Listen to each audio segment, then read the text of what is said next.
Madam, सरकारें अगर पर्यावरण की दुश्मन हो जाएं तो अब क्या करना चाहिए जनता को लोकतंत्र में? ये बस छोटा था अपने अपने गांव का अधिकार जताते हुए अपने अपने गांव का पर्यावरण बचाना चाहिए और वो बिल्कुल संभव है अगर गांव के स्तर पर गांव वाले दलाल नहीं बने, सरकार जब सत्ता में नहीं आए, पैसे को नहीं छुए तो बिल्कुल संभव। सरकारें सत्ता में नहीं रहती तो अच्छी रहती, बाद में नहीं, सत्ता का विकेंद्रीकरण होना चाहिए, यही है। निर्दलीय लोगों को आना चाहिए, आपको ऐसा लगता है? उससे भी कुछ फर्क पड़ेगा क्या, सवाल ये है, क्योंकि ये अच्छे तो निर्दलीय लोग ईमानदार दल की राजनीति होती है तो उसमें कोई भी पार्टी हो कॉम्प्रोमाइजेस होते हैं, कम अधिक, उसमें एक्सेप्शंस अपवाद भी है, तो लोगों ने वो देखकर ही वोट डालना चाहिए। पर सबसे पहला अपने गांव स्तरीय इकाई जो है उसके स्तर पर जनतंत्र और संविधान संसाधन। आपको लेट हो रहा है, ट्रेन है, और आपको आने वाले आंदोलन के लिए शुभकामनाएं। धन्यवाद। ये थी हमारे साथ मेघा पाटकर जी। हम लोग देश भर के 15 राज्यों के जन आंदोलनों के साथी आए हैं। कोई कॉरपोरेट से अलग अलग जगह लड़ने वाले, जल जंगल जमीन बचाने वाले, और सही विकास जो निरंतरता और न्याय के आधार पर हो, संविधान के चौखट में लाया जाए और कानूनी प्रक्रिया हो, उसमें धांधली नहीं हो, भ्रष्टाचार नहीं हो, अत्याचार नहीं हो, और आदिवासी जैसे प्रकृति निर्भर समुदायों का विस्थापन और उससे अडानी अंबानी जैसे को करोड़पति और अब्जाधीश बनाने की बात नहीं हो, ऐसा विकास हम चाहते हैं।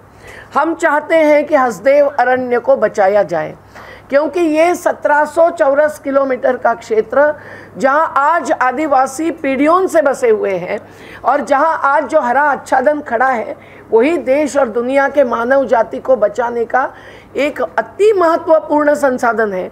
जहां की ज़मीन आज अन्नदाताओं के द्वारा हमारी अन्न सुरक्षा देश के गरीबों की भी निश्चित कर रही है, और जहां हसदेव बांगो जैसा जलाशय तो बना गया, लेकिन उन नदियों के जलग्रहण क्षेत्र में अगर इस प्रकार की कटाई होती है तो जो हकीकत नर्मदा की है, सरदार सरोवर बांध ऊंचा कर दिया मोदी जी ने, लेकिन नर्मदा का पानी कम होते हुए इतना प्रदूषित है कि पीने लायक नहीं है। ये स्थिति हो जाएगी। ये हसदेव अरण्य के क्षेत्र में रहने वाली हर गांव की ग्राम सभा कह रही है, लेकिन उनके प्रस्ताव को पलटकर झूठे प्रस्ताव लाना हमें मंजूर नहीं है। वो पेशा कानून और वन अधिकार कानून जो कांग्रेस के नेतृत्व में यूपीए सरकार नहीं लाए थे, उनका ही उल्लंघन जो हो रहा है वो हमें बघेल सरकार से अपेक्षा नहीं थी, लेकिन आज ऐसी स्थिति आई है, इसलिए जन आंदोलन खड़ा है। हम लोग ये भी मानते हैं कि राजस्थान में कोई ऐसा बड़ा क्राइसिस कुछ समय के लिए अगर महसूस भी हुआ तो भी राजस्थान ने खुद 70,000 मेगावाट के सोलर प्लांट्स के एमओयूज अब आगे बढ़ाए हैं। तो फिर 2023 या 2030 तक हमारे देश में भी 3.2 लाख मेट्रिक टन का कोयला का साठा है।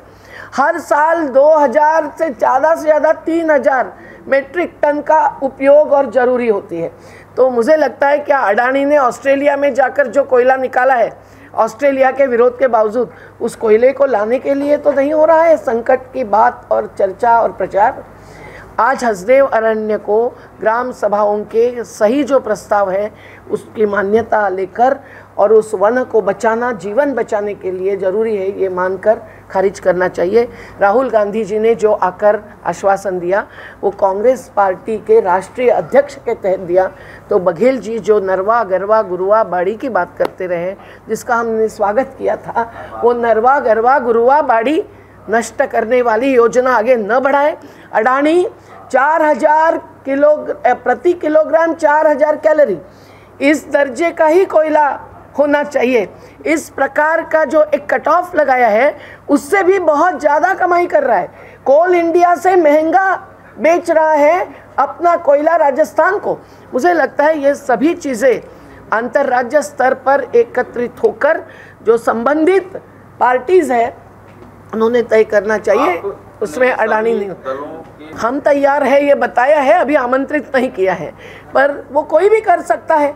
उनमें जो विकास के प्रति संवेदना रखने वाले हैं और विनाश के खिलाफ है, वो निश्चित रूप से ऐसा आयोजन कर सकते हैं। नहीं तो हमारे जन आंदोलनों के सभी साथियों को भी हम सुझा रहे हैं कि सभी सर्वत्र से निर्णय हो तो विकास की अवधारणा पर चर्चा होना तत्काल ज़रूरी है।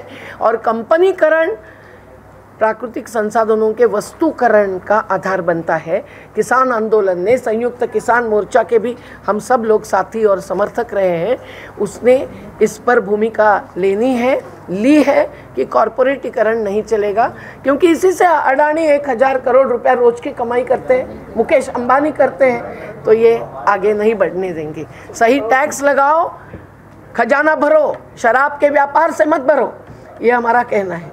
और ये जल जंगल ज़मीन अमूल्य है, इसको पैसे में मत गिनो, दलाल खड़े मत करो, आंदोलनकारी कार्यकर्ताओं को बदनाम मत करो। ये रास्ता ज़्यादा लंबा चलता नहीं है, बहुत जगह पे ये साबित करके दिखाया है। उड़ीसा के नियमगिरी से लेकर छिंदवाड़ा के अडानी और अंबानी के खिलाफ महाराष्ट्र में हुई संघर्ष से। तो मुझे लगता है कि आप सब लोग सही माध्यमकर्ता, पारदर्शी, सत्यवादी बनिए। हम मोदी गोदी इसकी चर्चा नहीं कर रहे हैं, पर हम इसकी चर्चा कर रहे हैं कि हमको इन्वेस्टिगेटिव जर्नलिस्ट की बहुत ज़रूरी है। हिम्मत से लड़ो, हम भी आपके साथ रहेंगे।